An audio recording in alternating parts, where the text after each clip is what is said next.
to do with like my past and being whooped to the degree that I was for who knows what reasons. If I was stimming or not, who knows.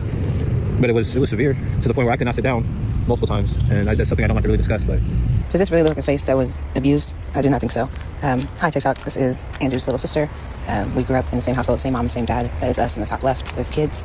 I am close with Arlita and my nephew, and I was on her live last night just clearing the air of my family. I have not said anything up until this point because he's really just destroyed his own name, but now he is trying to drag my family into the mud. My dad is deceased and has been since 2017. That is me and him at the Oregon Duck games in the bottom right. He was an amazing man, so despite whatever you were told, that is completely false. I always said like my dad was a good dad for a certain way, for certain things, I guess.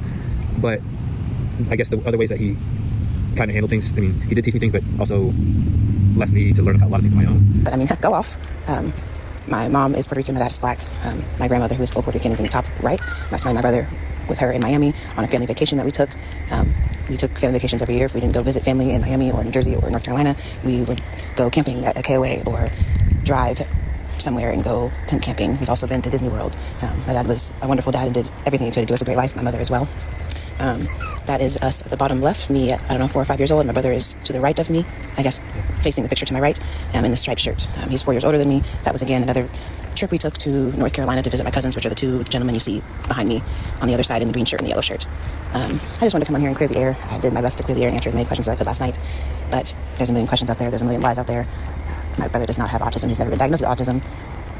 He does not have epilepsy. Epilepsy only runs on the women's side of my family. My mother has it and it stopped with her. My grandmother has it. She is deceased as well as of March. Rest in peace.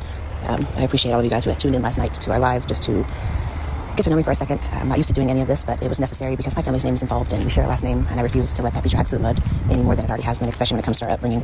We did not grow up rough. We did not grow up abused. The association has to do with like my past and being whooped to the degree that I was for who knows what reasons. If I was stimming or not, who knows.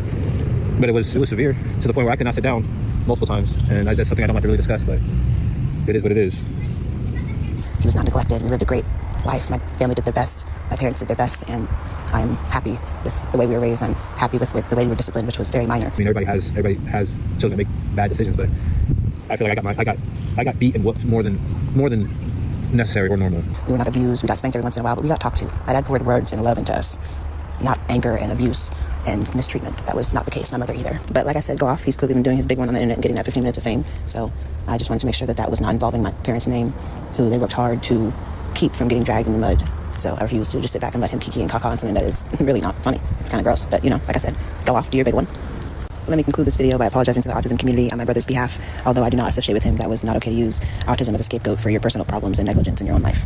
Like with Bubba or with any kid who is on the spectrum, I can't imagine that being the way that they were dealt with. I can't.